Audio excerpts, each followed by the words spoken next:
Did Britain realize early that Palestine couldn't function as one political community? Was partition a response to escalating violence or a proof that imperial rule couldn't balance democracy with colonial promises? The first formal plan for peace in Palestine came not from its people or an international consensus, but from a weakening British Empire struggling to sustain its mandate. By the 1930s, officials saw the territory as increasingly ungovernable, leading to the Peel Commission.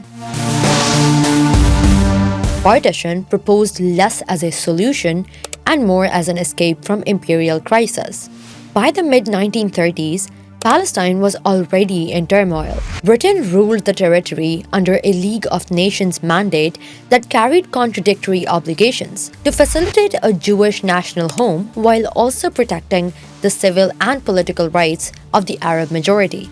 Jewish immigration had increased sharply, especially after the rise of Nazism in Europe. Land purchases by Zionist institutions were accelerating. Arab fears of dispossession were deepening. In April 1936, these tensions exploded into the Great Palestinian Revolt, a mass uprising against British rule and Zionist settlement that would last 3 years. Britain responded with military force, arrests, executions, demolitions, but also with inquiry.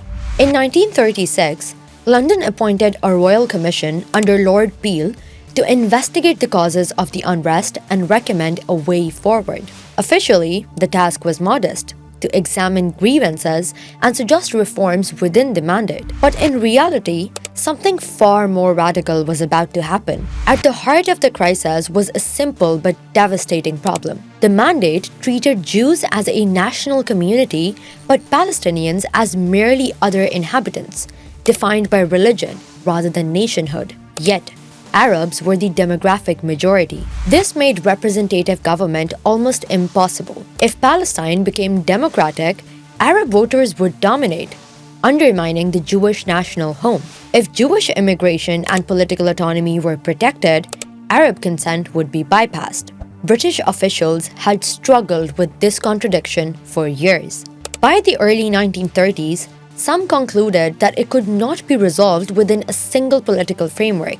As one historian later put it, the mandate was a document in which two systems of thought jostle each other. The Peel Commission would be the first to say openly what many in the British administration had begun to believe privately. The mandate was unworkable. Among the commissioners was Reginald Coupland, an Oxford historian of empire. Coupland was not a doctrinaire Zionist, nor a natural advocate of partition. In fact, he had previously supported unified political solutions in places like Ireland and South Africa. But Palestine, he argued, was different. In the commissioner's final report, he wrote, "An irrepressible conflict has arisen between two national communities within the narrow bounds of one small country. Their national aspirations are incompatible." This was a decisive intellectual shift. The conflict, the Commission concluded, was not merely about policy errors or poor administration, it was structural. Two national movements were pursuing mutually exclusive futures on the same land. The solution they proposed shocked the world. Partition Palestine into two separate Jewish and Arab states, with Jerusalem and a corridor to the coast remaining under British control. This was the first time a British body had officially endorsed the idea of a Jewish state in Palestine.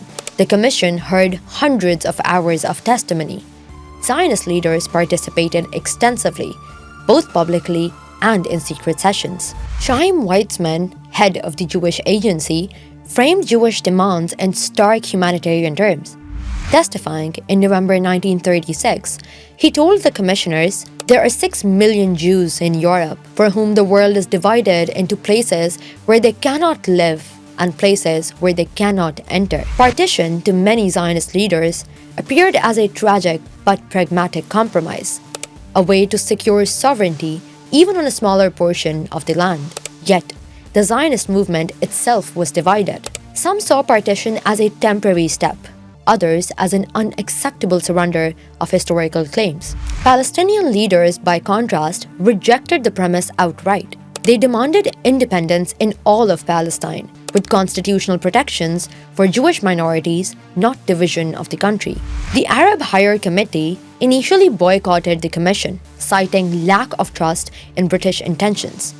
When they later testified publicly, they made a detailed legal and political case. Palestine was an Arab country, promised independence like other former Ottoman lands. Partition, they argued, meant rewarding a colonial project at their expense. Perhaps the most consequential and controversial aspect of the Peel Plan was its treatment of population.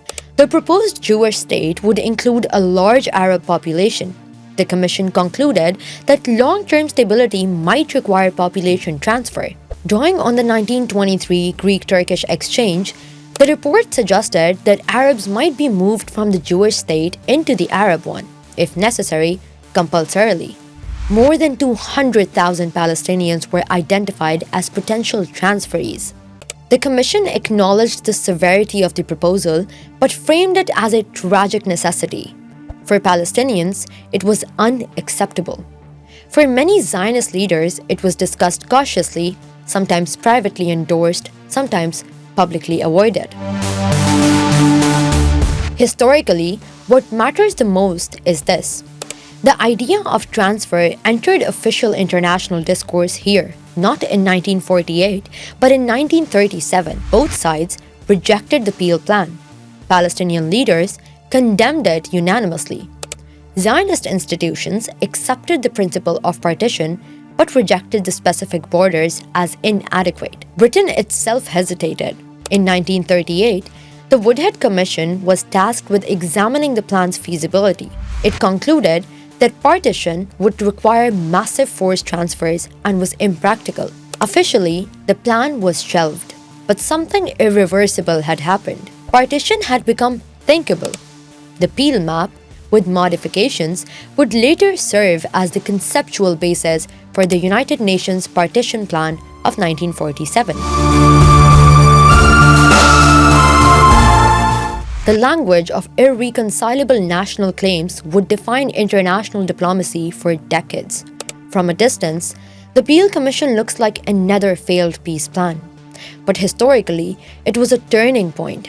It reframed the conflict not as a temporary disturbance, but as a permanent national clash. It normalized partition as a solution.